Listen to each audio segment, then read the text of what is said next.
Sao Paulo es una metrópolis de 23 millones de personas. Es la mayor economía de Sudamérica, el centro financiero que mueve miles de millones de dólares cada año, el corazón industrial de Brasil. Sus rascacielos perforan el cielo. Sus autopistas conectan continentes. Sus universidades compiten globalmente. Y sin embargo, en el corazón pulsante de esta máquina económica, existen barrios donde el agua no existe. No es escasez temporal, no es mala gestión ocasional.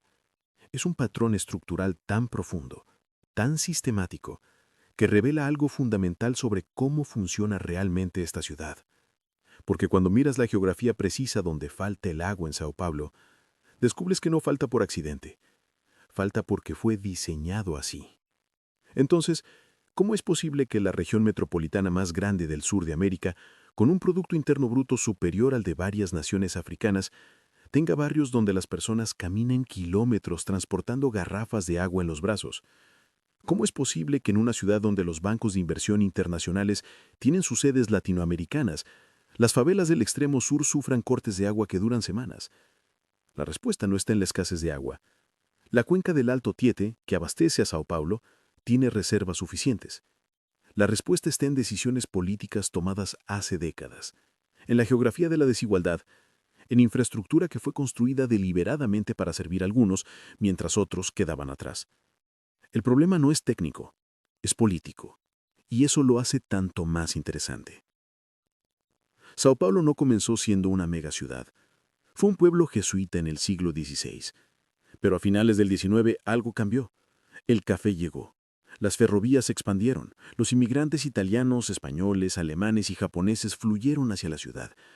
Las fábricas brotaron como hongos después de la lluvia. Y la población explotó.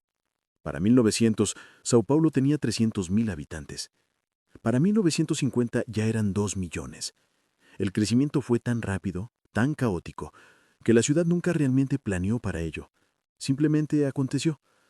Cuando crece así, sin planificación, sin visión de largo plazo, los primeros que llegaron ocuparon el mejor territorio. Los ricos se establecieron en las zonas centrales, donde el agua era accesible, donde el terreno era firme, donde los servicios básicos podían llegar sin esfuerzo sobrehumano. Pero cuando llegaron las masas de trabajadores, cuando millones de personas necesitaban un lugar donde vivir, no había espacio en el centro. Así que se fueron hacia las márgenes, literalmente hacia las márgenes de la ciudad, hacia donde la topografía era complicada, donde las quebradas marcaban el terreno, donde construir infraestructura era exponencialmente más costoso. Se fueron hacia las periferias del sur, del este, hacia lugares que no estaban en el mapa de la ciudad oficial. Ocuparon ilegalmente terrenos, construyeron sus propias casas y esperaron que los servicios llegaran. Algunos llegaron tarde, otros nunca llegaron. El agua en Sao Paulo viene de lejos, muy lejos. La Compañía de Saneamiento Básico del Estado, la Sabesp, construyó un sistema de acueductos que traía agua de cuencas localizadas a cientos de kilómetros de distancia. El sistema Cantareira, el sistema Alto Tietê, el sistema Guarapiranga. Millones de tuberías, miles de estaciones de bombeo, una infraestructura titánica que fue pensada para la ciudad de 2 millones de habitantes que Sao Paulo era en 1970. Pero en 2000 ya eran 10 millones. En 2020 eran 23. La infraestructura fue diseñada para una ciudad que ya no existía. O mejor dicho, la infraestructura fue diseñada para servir a la ciudad que importaba, que generaba ingresos fiscales, que pagaba impuestos. Las periferias, donde vivían millones de pobres, simplemente no estaban en la ecuación. Y aquí está el detalle crucial. La Sabesp no es exactamente una empresa pública como las conocemos en otras partes del mundo. Tiene características de empresa estatal, pero desde 1997 está parcialmente privatizada. Los accionistas privados tienen poder de decisión, y la lógica de una empresa con accionistas privados es diferente a la de un servicio completamente público. La lógica es rentabilidad. La lógica es que cada tubería, cada estación de bombeo, cada litre de agua debe traducirse en ingresos.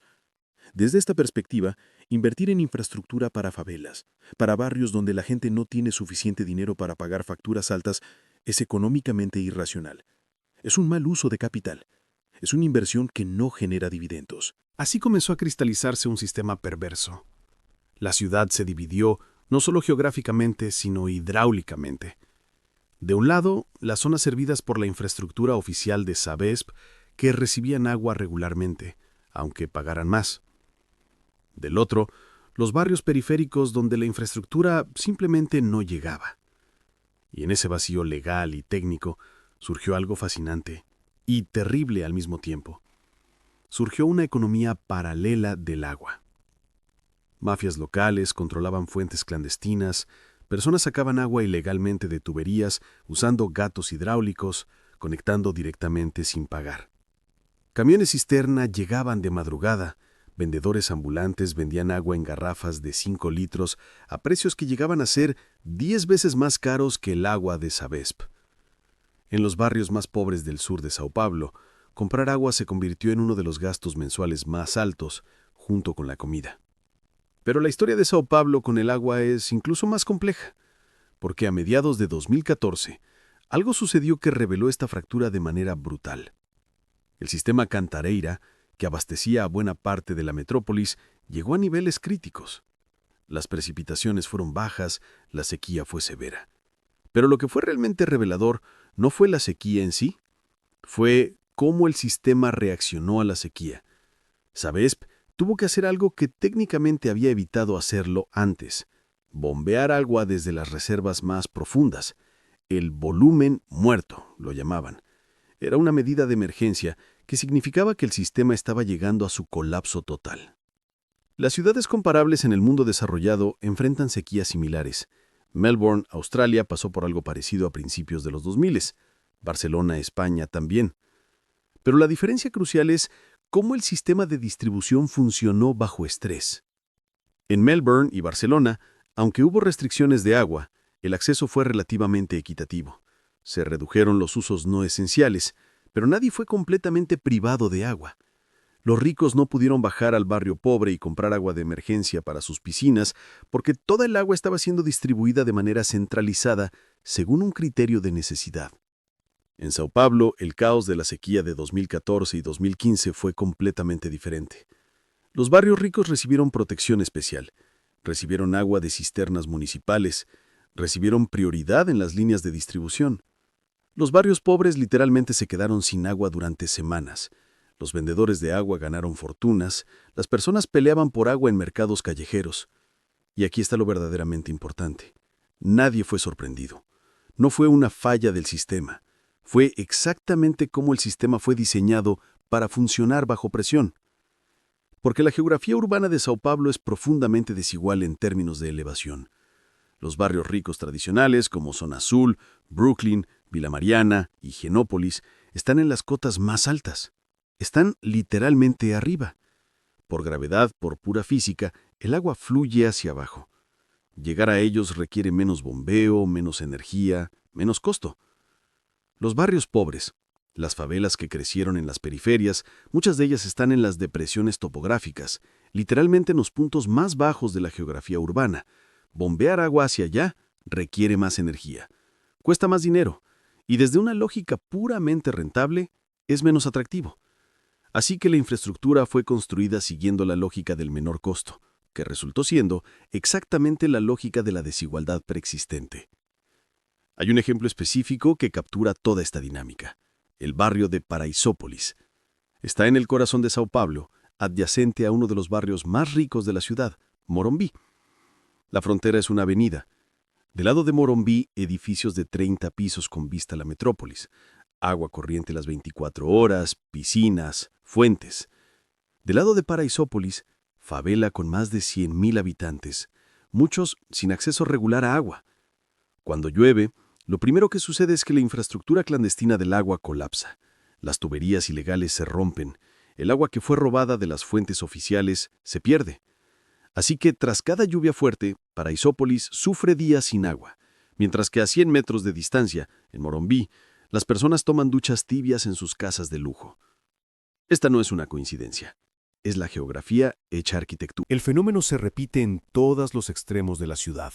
El este de Sao Paulo, donde viven casi 2 millones de personas en favelas y barrios precarios, ha sufrido crisis de agua más severas que cualquier otro sector. El sur de Sao Paulo, donde están las favelas de Capão Redondo, Jardim Ángela, Diadema, sufre una escasez estructural que no ha sido resuelta en décadas. Mientras tanto, los distritos ricos como Piñeiros, Vila Mariana, Brooklyn, raramente enfrentan cortes prolongados de agua. Lo fascinante es que esta no es únicamente una historia de corrupción o incompetencia, es el resultado de decisiones sistemáticas acumuladas durante 60 años. Es lo que sucede cuando una ciudad crece bajo lógica capitalista sin planificación redistributiva. Es lo que sucede cuando los servicios básicos se entienden como mercancías y no como derechos. Es lo que sucede cuando una empresa semiprivada debe responder a accionistas, no a ciudadanos. Y ahora, en 2024, Sao Paulo continúa enfrentando desafíos. Las reservas de agua siguen siendo suficientes en volumen total, pero la distribución sigue siendo tan desigual como siempre. Proyectos han intentado llegar a las periferias, pero cada proyecto topa con lo mismo. La lógica de rentabilidad hace que sea más atractivo invertir en donde ya hay infraestructura, en donde los usuarios ya pagan. Es un ciclo autorreferencial. Lo que sucede en Sao Paulo no es exclusivo de Sao Paulo. Buenos Aires enfrentó crisis similares. Caracas colapsó bajo dinámicas parecidas. Lima lidia con una geografía tan compleja que la desigualdad hídrica es incluso más pronunciada. Pero Sao Paulo es instructivo, porque fue la ciudad que podría haberlo hecho diferente. Con su riqueza, con su tecnología, con su capacidad de innovación, podría haber construido un sistema donde todos tuvieran acceso a agua. Eligió no hacerlo, o mejor dicho, la estructura del sistema eligió ello por ella. Porque al final, la verdad más incómoda es esta. Una de las ciudades más ricas de América Latina tiene barrios sin agua no por escasez, no por geografía insuperable, no por razones técnicas inevitables. Los tiene porque una metrópolis que podía elegir entre dos caminos, eligió el camino que priorizaba a los ricos. Y esa elección, acumulada durante 60 años, cristalizó en una realidad tan sólida como el cemento de la ciudad misma.